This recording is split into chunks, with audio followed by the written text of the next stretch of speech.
Graça e paz. Eu sou o pastor Fernando Fernandes, da Primeira Igreja Batista em Penápolis, aqui no interior de São Paulo, e mais uma vez, com gratidão a Deus e alegria, e também com gratidão a você. Eu posso chegar até você através desse vídeo, transmitido pelo canal de nossa igreja, Rod to Bloom 808, ou também pela página da igreja no Facebook, Primeira Igreja Batista em Penápolis, ou pela minha página pessoal, Fernando Fernandes, pastor Fernando Fernandes, e aos amigos, irmãos, alguns mais próximos também, por um grupo de WhatsApp. Bom, como eu disse, nós fizemos o vídeo anterior sobre o tema Curando as Feridas. E eu prometi que faríamos, então, a segunda parte do estudo, né? E agora, então, estamos preparando essa segunda parte. Nós estamos trabalhando sobre a cura das feridas, traumas emocionais, feridas na alma, feridas espírito-existenciais, né? Coisa que perturba o espírito e a mente, a parte psicológica, e desequilibra, então, o indivíduo na sua existência como um todo. E nós estamos trabalhando com a história de José, a partir do capítulo 37 de Gênesis, né? E eu quero destacar aqui no capítulo 50, mais uma vez, nós não vamos ler todo o texto, porque tem vários versículos, e durante a nossa conversa, então, a gente vai indicando os textos. Mas eu quero destacar aqui, porque a gente viu que a distância, a gente viu que o tempo, a gente viu que a espiritualidade e a religião não curam as enfermidades da alma. E nós paramos na pergunta sobre o que então serviria de remédio para que sejamos curados. E eu quero destacar como leitura textual para nosso estudo hoje, agora, o seguinte: no capítulo 50 de Gênesis, Gênesis capítulo 50, a partir do verso 15, logo depois da morte de Jacó, o pai de José e seus irmãos, o texto diz que os irmãos de José, vendo que o pai havia morrido, eles disseram: e se José tiver rancor contra nós e resolver retribuir todo o mal que lhe causamos? E aí o texto narra que eles mandaram um recado para José, inventaram uma história, na verdade uma mentira, dizendo que o pai havia pedido que José perdoasse os erros e pecados de seus irmãos que o trataram com maldade. E eu destaco a resposta de José, né? José, no verso 19 do capítulo 50, vai dizer: não tenham medo, estaria eu no lugar de Deus? Vocês planejaram o mal contra mim, mas Deus o tornou em bem. Então, a tese do estudo no vídeo anterior, ela se sustenta nessa narrativa do capítulo 50, a partir do verso 15, porque os irmãos de José tinham o receio de que ele ainda tivesse guardado rancor no coração por causa dos irmãos, porque as marcas estavam lá. Nós vimos no encontro dos irmãos, 2 vezes pelo menos, o texto vai mostrar que José chorou, e uma das vezes o texto diz que ele chorou tão alto, mas tão alto, que aquilo virou uma notícia e chegou até o palácio de Faraó, porque os egípcios ficaram espantados de ver. Então, ele tinha ainda aquelas marcas, ele tinha alguns traumas, ele foi jogado numa cova, ele foi vendido como escravo, ele foi acusado injustamente pela mulher de Potifar, ele foi esquecido na prisão, preso injustamente por pessoas que ele havia ajudado. E aí, agora, numa posição de liderança, como governador no Egito, o segundo homem na linha, né, da hierarquia abaixo de Faraó, já um homem feito, casado, 32 anos, né, o que diz o texto bíblico, dos 17 até 22 anos, 39 anos José tinha, de distância dos seus irmãos, 22 anos de distância dos irmãos, e agora um homem casado, chefe de família, com 39 anos, né? Mas ele ainda tinha algumas marcas, né? Alguns traumas, algumas feridas na alma, na mente, no coração, né? No espírito, que traziam lembranças doridas e fizeram-no chorar lágrimas amargas. E a pergunta, então, que se levantou ao final do estudo anterior foi: o que serviria de remédio para que sejamos curados? E trabalhando ainda com base na história de José, eu diria que o remédio para essa cura é fé em Deus e atitudes corretas. Fé em Deus e atitudes corretas. Eu posso dizer isso para você à luz da experiência que a gente tem no Ministério Pastoral e também na atuação como psicanalista clínico, acompanhando a realidade de pessoas que passaram por situações nessa situação.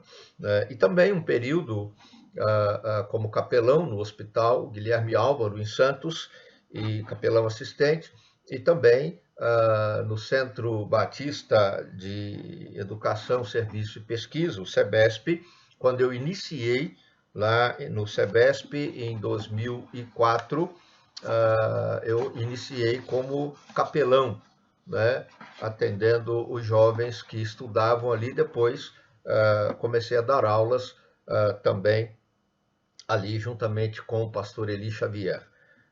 Bom, a afirmação que tenho é essa: fé em Deus e atitudes corretas podem trazer cura. Como vimos, José entendera que Deus usara tudo o que havia acontecido com ele para cumprir o propósito de abençoar a terra, em especial a sua própria família, para que a profecia do nascimento de Jesus, que seria proclamada anos mais tarde, viesse a se cumprir. Gênesis 45, os versos de 3 a 9, o texto mostra isso para a gente, né?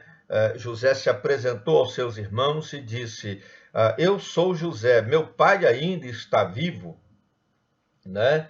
Mas seus irmãos ficaram tão pasmados diante dele que não conseguiam responder. Cheguem mais perto, disse José aos seus irmãos. Quando eles se aproximaram, disse-lhes: eu sou José, seu irmão, aquele que vocês venderam no Egito. Veja aí a prova de que a marca ainda estava lá, né? A ferida na alma ainda estava lá. Agora, não se aflijam, não se recriminem por terem me vendido para cá, pois foi para salvar vidas que Deus me enviou adiante de vocês. Ou seja, José tinha plena consciência de que Deus tinha um propósito naquilo tudo. E Jesus é da linhagem de Judá, né? Irmão de José, filho de Jacó. Né? Não estou afirmando, né, e quero deixar isso bem claro, que as enfermidades da alma provocadas em família ou nos relacionamentos, seja na igreja ou na sociedade, no trabalho, né, que as feridas, os traumas emocionais, eu não estou dizendo que tudo isso que foi causado, foi gerado pelo assédio moral sofrido, né, é propósito de Deus, né, para você, e que trarão bênçãos para a sua vida, para a nossa vida de um modo geral. Não, não é isso que eu estou dizendo. Né? Eu não estou dizendo que você ser agredido, afrontado, você ser machucado, ferido é propósito de Deus. Não, não é isso. Mas também não posso negar o fato, eu não posso negar o fato de que essas feridas, essas dores, essas cicatrizes nos ajudam a amadurecer e a nos tornarmos pessoas melhores. Quando nós aprendemos a lidar com isso, quando nós encaramos de fato a realidade das nossas próprias enfermidades e feridas emocionais. E se tratamos tudo isso, de fato, se tratamos à luz da palavra de Deus e com direcionamento da palavra de Deus, né? E eu não descarto a ajuda de um psiquiatra, se for o caso, numa questão mais grave, um neurologista, não descarto um atendimento por um psicólogo, uma psicóloga, um psicanalista, que seja, e também não descarto o exercício físico, nada disso. Mas se nós tratarmos com Deus, e se formos tratados por Deus, né, e se formos curados, então, pela potente, pela maravilhosa, pela grandiosa mão de Deus, né, pela fé em Jesus, nós seremos, então, habilitados a essas atitudes corretas que nos ajudarão a superar todos esses traumas e a olhar para essas feridas que ficam na alma, no coração, na mente, no espírito, né? Que afeta a nossa existência, como símbolo de vitória. Eu sobrevivi, eu sou um resiliente, um sobrevivente de todos esses conflitos, né? Mas para isso, nós devemos crer que Deus tem poder para realizar milagres. Devemos crer que Deus tem poder para realizar milagres. Deus tem poder para curar as feridas. Temos que crer que Deus tem poder para revigorar o espírito abatido e restaurar o amor em nossos corações, capacitando a gente para perdoar e até para nos reconciliarmos com quem nos feriu. No texto bíblico, quando olhamos a narrativa da história de José, vemos que José, mesmo enfrentando preconceito, solidão, calúnia, injustiça, abandono, escravidão, lembranças tenebrosas e clausura na alma, não perdera a fé em Deus. Se você olhar Gênesis 39, se você pegar o seu smartphone, o seu aplicativo aí, ou a sua Bíblia mesmo, e olhar Gênesis capítulo 39, né, a gente vai verificar a narrativa bíblica falando que, apesar de tudo isso, José não perdeu a fé em Deus, né? Gênesis 39, 2. O Senhor estava com José. Gênesis 40, verso 8. Gênesis 40, verso 8. Né? As pessoas disseram, tivemos um sonho, mas não há quem os interprete. Isso aqui quando José estava na prisão. E aí José disse assim, não são de Deus as interpretações? Conte-me o sonho. Ou seja, se ele diz que a interpretação pertence a Deus e ele pede para que conte o sonho para ele, é porque Deus estava com ele e ele, então, conseguiria interpretar. Ainda no capítulo 41, nós temos aí os versos 15 e 16, né? O faraó disse a José, tive um sonho que ninguém consegue interpretar, mas ouvi falar que você, ao ouvir um sonho, é capaz de interpretá-lo. Respondeu José, isso não depende de mim, mas Deus dará ao faraó uma resposta favorável. Ou seja, José disse, não sou eu que interpreto sonhos, é Deus que interpreta sonhos. E Deus vai dar a resposta a você. Ele era apenas o canal, então Deus estava com ele. Os versos 38 e 39, ainda desse mesmo capítulo 41, né? Faraó perguntou, né? Será que vamos achar alguém como este homem que José havia indicado para ele, o homem certo para cuidar daquele período de seca, né? Os 7 anos de vaca magra, né? Aí disse Faraó para José, uma vez que Deus lhe revelou todas essas coisas, não há ninguém tão criterioso e sábio como você. Então, Faraó reconheceu que Deus estava com José. Ele não perdeu a fé em Deus, ele não havia virado as costas para Deus, ele não estava aborrecido, com raiva de Deus, murmurando, lamentando, porque sofreram aquilo tudo. Ele estava apegado com Deus, na intimidade com Deus, ele estava tratando, mesmo que de uma forma inconsciente, mas no caso eu acredito que não, que ele tinha uma plena consciência do fato de todas aquelas situações que ele estava padecendo com Deus. Tem também no capítulo 42, o verso 18, né, é interessante também, no terceiro dia José lhes disse: eu tenho temor de Deus. Ele disse isso para os seus irmãos, quando os irmãos dele procuraram a primeira vez e que foram buscar comida. E aí ele deu uma orientação aos irmãos para que os irmãos fizessem da forma como ele havia orientado, que na verdade ele estava pedindo para que levassem o irmão mais novo, né, que era irmão de sangue mesmo, do mesmo pai, da mesma mãe de José, né, ele pediu que levassem o menino lá, e então e ele disse: eu tenho temor a Deus. Então ele não havia perdido a sua fé, ele não havia perdido a sua devoção, a sua comunhão com Deus. Nós temos também no capítulo 50, esses versos 15 a 21, que já mencionamos, onde ele diz: eu estaria no lugar de Deus para fazer justiça com as próprias mãos?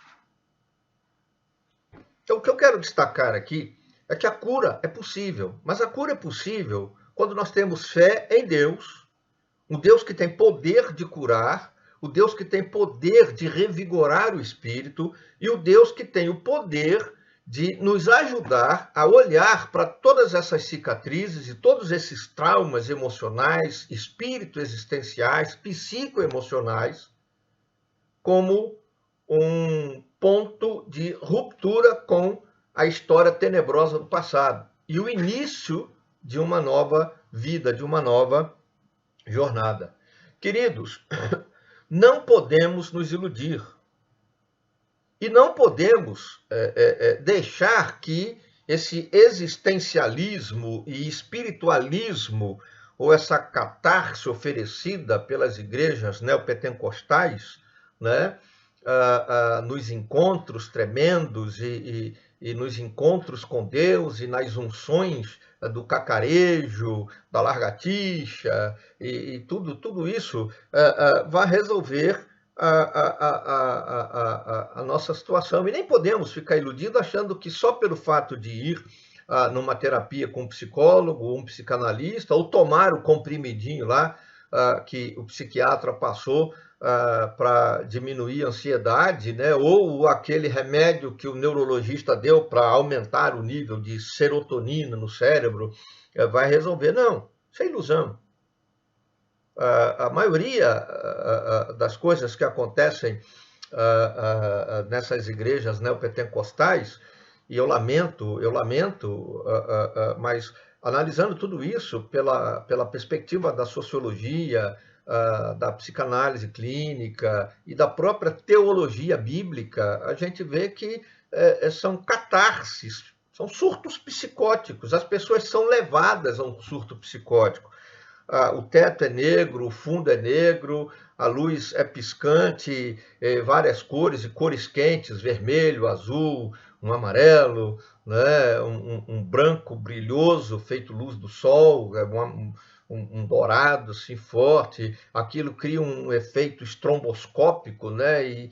E a mente vai, uma musiquinha lounge sempre por baixo, e as letras das músicas que se canta, elas são repetitivas, como um mantra, né? Palavras de ordem, para levar as pessoas a esse êxtase. Eu não critico isso, eu penso até que, às vezes, é importante e é necessário que as pessoas tenham isso, é melhor ter essa experiência, né, de catar-se num culto de louvor, né, ou, como se diz lá, de libertação, né, de cura interior num templo, do que dentro de casa com a família, espancar a mulher, os filhos, ou matar uma criança, ou abortar uma criança, como tem acontecido muito, infelizmente. Agora, como cristão, né, alguém que crê na palavra de Deus, e como pastor de uma igreja evangélica batista, graças a Deus, eu também tenho que ter a consciência, e por isso quero dizer para você o seguinte: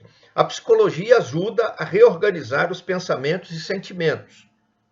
A psicanálise auxilia no enfrentamento dos traumas e fobias. A psiquiatria auxilia no equilíbrio dos níveis de serotonina e alivia, via medicamentosa, o estresse e a ansiedade, mas não curam a alma ferida e o espírito abatido. Não curam. Eu não tenho medo de afirmar isso.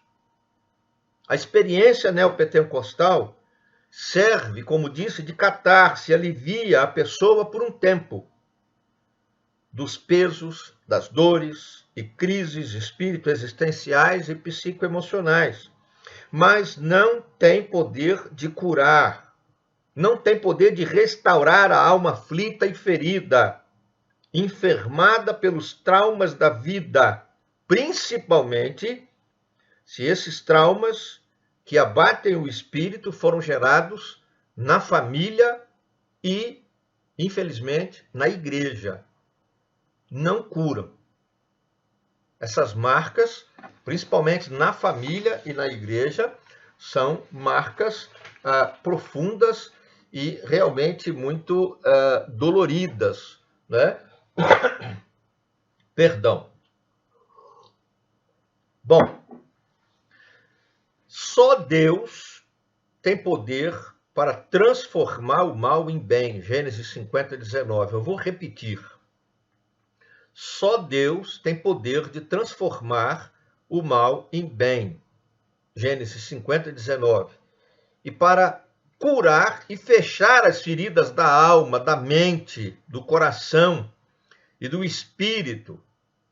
E para sarar e restaurar plenamente a pessoa, a família, a fim de que se vivencie outra vez uma experiência de amor sincero e de unidade, de comunhão, de relacionamento interpessoal.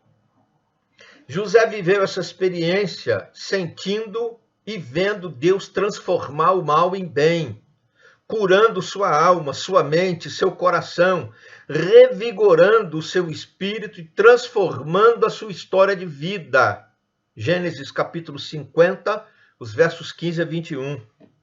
Mas para isso, para chegar a essa experiência de cura, ele teve que tomar as atitudes corretas diante de Deus e de seus irmãos, agressores, que lhe feriram tão profundamente. E eles tinham consciência disso. Quais são essas atitudes? A primeira delas, abrir espiritual e emocionalmente o coração. Mas abrir mesmo, escancarar. Abrir espiritual e emocionalmente o coração não é apenas desabafar ou despejar toda a nossa raiva, mágoa, ressentimento ou decepção com a pessoa que nos feriu. Abrir o coração espiritual e completamente, emocionalmente, é muito mais do que desabafar. Devemos abrir, ou melhor, derramar o nosso coração de forma plena diante de Deus, confessando, dizendo para Ele toda a nossa frustração, decepção, tristeza, dor, ódio, mágoa, as lágrimas amargas que choramos e de preferência na presença de Deus. Gênesis 41, verso 24, nós já lemos o texto, né? Fala do choro de José. Fala do choro dele, né? Gênesis 41, verso 24, capítulo 41. Não é 24, tem alguma coisa errada aqui. Mas é aquilo que fala que José chorou quando viu os irmãos dele, né? Quando os irmãos chegaram até ele lá, ele chorou. Depois o texto vai dizer novamente, no 43, verso 30, né? 43, verso 30, né? Das lágrimas que José derramou, né? José aqui, olhando ao redor e vendo seu irmão Benjamim, filho de sua mãe, José perguntou: é este o irmão caçula de que me falaram? E acrescentou: Deus lhe conceda graça, meu filho. Verso 30 do capítulo 43. Profundamente emocionado por causa de seu irmão, José apressou-se em sair à procura de um lugar para chorar. E entrando em seu quarto, chorou. E aí você tem o 45:2, né, também, que José se pôs a chorar. Nós já comentamos esse texto, e foi tão alto que todo mundo ficou até espantado.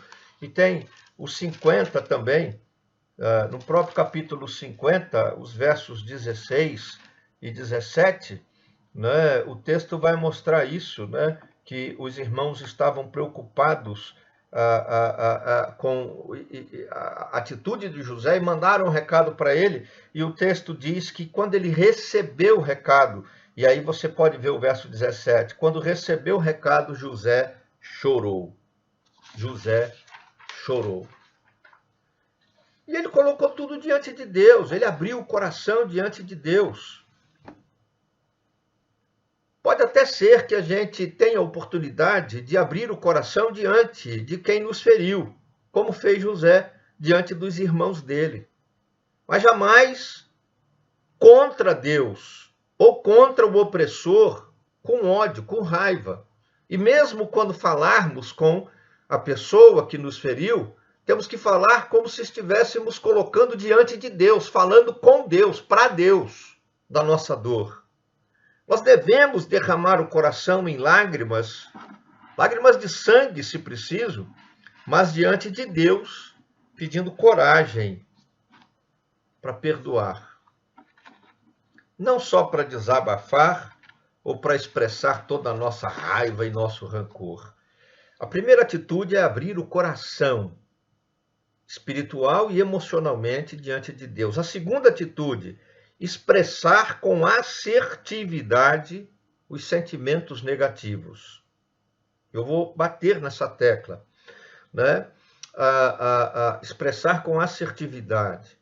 Não é simplesmente despejar com raiva, com ódio, quase que querendo matar o outro com palavras, como se saísse uma mão com luva de boxe da nossa boca para acertar bem no queixo do outro e provocar nele uma concussão cerebral. Não, não é isso. Agora, esconder os sentimentos, amenizar a dor, mascarar as feridas e mentir para não deixar que os outros percebam que sofremos é um grande erro. Além de pecado, é uma agressão que se comete contra si mesmo. Não pode, não pode. Tratar a questão no rigor das mágoas, no fogo do problema ali, do ódio, cheio de ressentimento, no fulgor da ira e motivado pelo desejo de vingança, é um erro grave também, pois nos tornamos nossos próprios algozes e carrascos, provocando novos traumas e mais feridas profundas, porém, com as próprias mãos. A gente faz isso contra a gente mesmo. Lá, você já explodiu uma vez e desabafou, falou o que queria, e depois você não ficou naquela, puxa vida, eu não podia ter feito isso. Pisei na bola. É isso que não pode. Expressar com assertividade os sentimentos negativos não é essa explosão. Devemos, com honestidade, admitir que sentimentos negativos inundam nosso coração e ofuscam a nossa visão, mas temos que expressar esses sentimentos a Deus em oração, com sinceridade, quebrantamento, porque isso nos fará bem e nos proporcionará libertação e cura espírito existencial e psicoemocional. Então, quando eu estou diante do outro e vou falar o que eu sinto, se eu tenho a consciência, olha, eu vou falar como se eu estivesse falando com Deus. Eu não vou falar com raiva e com ódio, porque Deus não fez nada contra mim e eu não tenho razão nem motivo para ter raiva de Deus, para ter ódio de Deus ou querer me vingar de Deus. E eu estou destacando isso porque quando você vê o texto, a história de José, José não foi perverso, José não foi ardiloso, José não foi odioso, não agiu de forma premeditada e nem rancorosamente contra os seus irmãos, mas expressou com assertividade, sinceridade e verdade os seus sentimentos negativos e detratores, né, diante dos seus agressores. Gênesis 42:7. Gênesis 42:7, a gente tem um exemplo disso, Gênesis 42:7. José reconheceu seus irmãos logo que os viu, mas agiu como se não os conhecesse e lhes falou asperamente: de onde vocês vêm? Da terra de Canaã, responderam eles. José reconheceu os seus irmãos, mas eles não reconheceram. Lembrou-se então dos sonhos. E quando o texto diz que José falou asperamente, não é que ele explodiu, é que ele falou como governador. Ele falou não com emoção, ele falou com frieza, com seriedade, porque o texto vai dizer, José olha para eles e diz, vocês são espiões. Ele foi assertivo, mas não foi grosso. Ele foi assertivo, mas não foi ofensivo. Ele foi assertivo, mas não foi maldoso, covarde. Ele foi assertivo, mas não foi assedioso nas suas palavras. Você tem também, logo no capítulo 45, o verso 1, né? José já não se podia conter. Já comentamos sobre isso, e no capítulo 50, os versos 10 e 11 também, José, chegando à eira de Atade, perto do Jordão, lamentaram-se em alta voz e com grande amargura, e ali José guardou 7 dias de pranto pela morte do seu pai.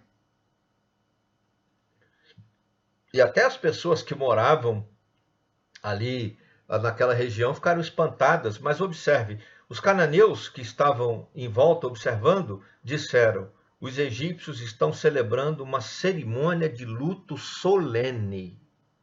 Se havia solenidade, não havia baixaria, grosseria, gritaria, covardia, assediosidade no falar. Entendeu? E o texto vai mostrando isso para a gente. Né? E eu creio que foi essa atitude de José, de ser assertivo nas colocações, mas não assedioso, grosseiro, que serviu, creio, já falei, de remédio nas mãos de Deus para curar a sua alma ferida, e para restaurar plenamente a sua vida, transformando a sua história de dor e de fracassos em, a partir de então, uma linda história de superação, de bênçãos, de vitória. E é o que Deus quer fazer com a sua vida, com a minha vida, com a gente. Não importa o tipo de ferida que sofremos, os traumas que carregamos, as afrontas que padecemos, o assédio que sofremos. Mas quando nós derramamos o nosso coração com sinceridade, espiritualidade, de maneira completa, ampla diante de Deus, e somos assertivos para dizer para Deus, e mesmo quando falamos como agressor, mas como que falando para Deus, sobre aquilo que nos fez mal, que nos machucou e nos feriu e deixou cicatriz, eu creio que Deus faz um milagre, que é a terceira atitude, que é perdoar sincera e verdadeiramente o nosso agressor. Perdoar, liberar perdão. Você vai dizer, isso é muito difícil, pastor.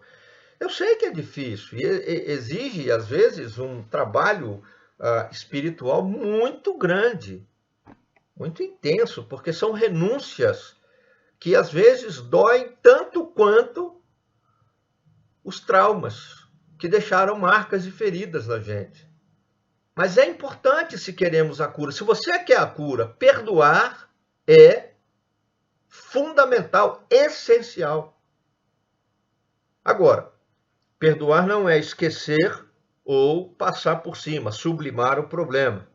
Perdoar não é virar a página e nem fingir que nada aconteceu ou que não temos feridas ou cicatrizes espirituais ou psicoemocionais. Isso não é perdoar. Perdão não é amnésia. Perdão não é aquela doença que ataca o cérebro, chamada coreia, que apaga o cérebro da pessoa e desabilita a capacidade de raciocínio e de cognição, de aprendizado. Não. Perdoar também não é desculpar Porque quem pede desculpa está dizendo, olha, a culpa não é minha. Se não é sua, de quem é? Foi você que me feriu.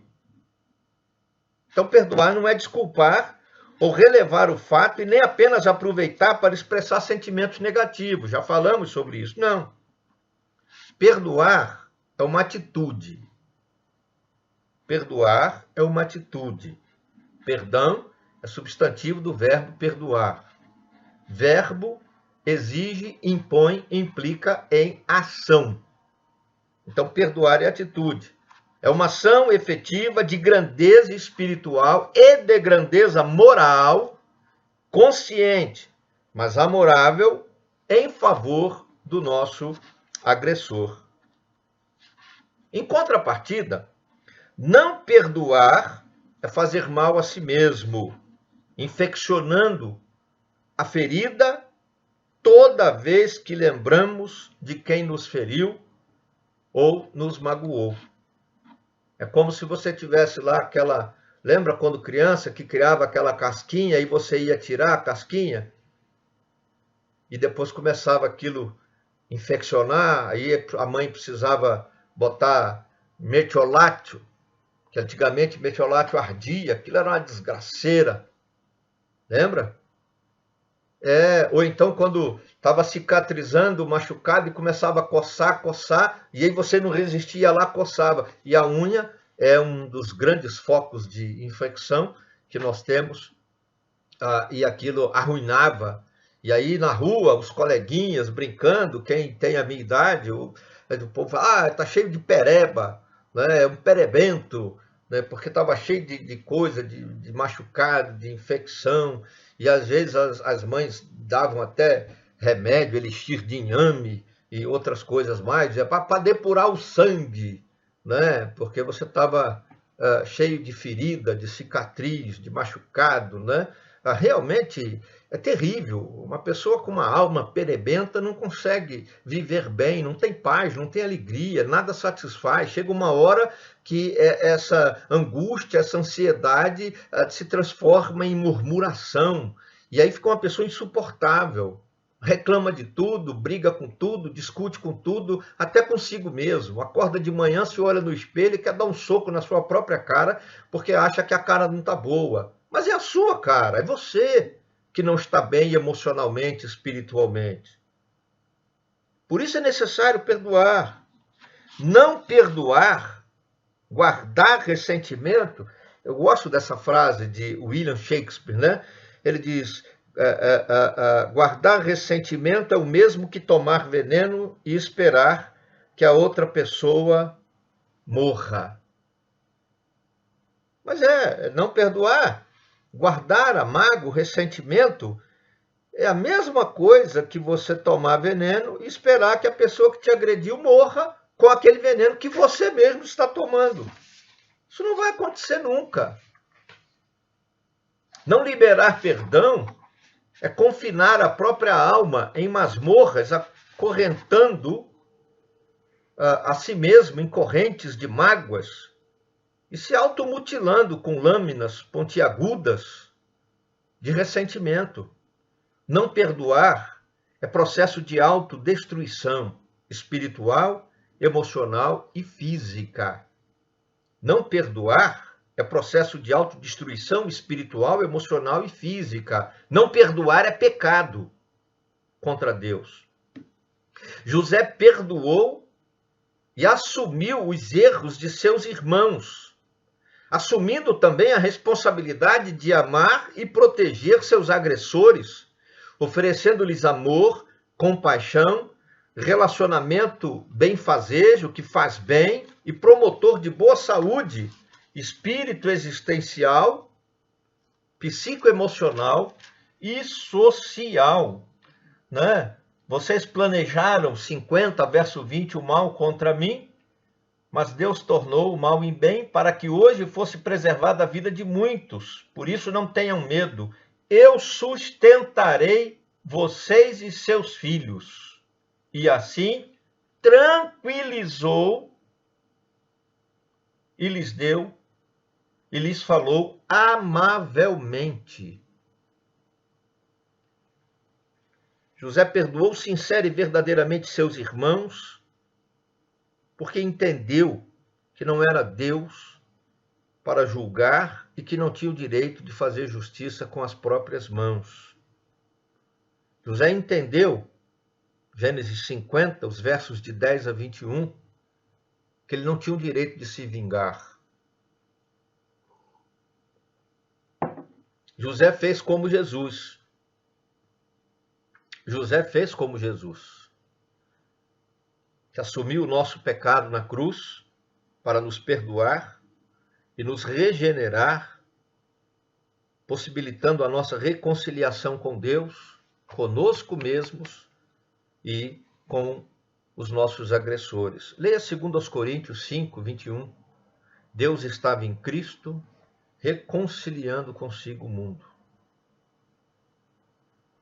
Ao perdoar,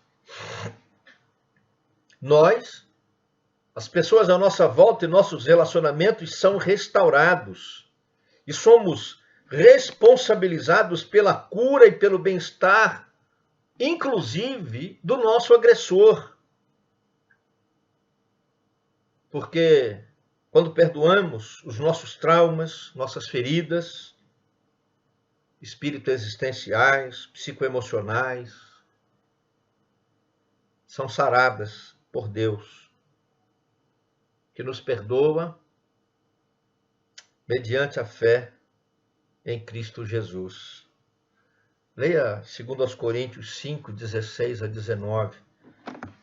Eu acho que vale a pena dedicar o tempo para ler esse texto, né? 2 Coríntios 5, de modo que agora em diante, a partir do 16, a ninguém mais consideramos do ponto de vista humano.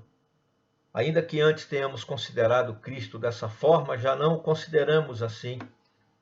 Portanto, se alguém está em Cristo, é nova criação, as coisas antigas já passaram, eis que surgiram coisas novas. Tudo isso provém de Deus, que nos reconciliou consigo mesmo por meio de Cristo e nos deu o ministério da reconciliação. Ou seja, Deus estava em Cristo reconciliando consigo o mundo, não levando em conta os pecados dos homens, e nos confiou a mensagem da reconciliação. Portanto, somos embaixadores de Cristo, como se Deus estivesse dizendo, fazendo o apelo por nosso intermédio.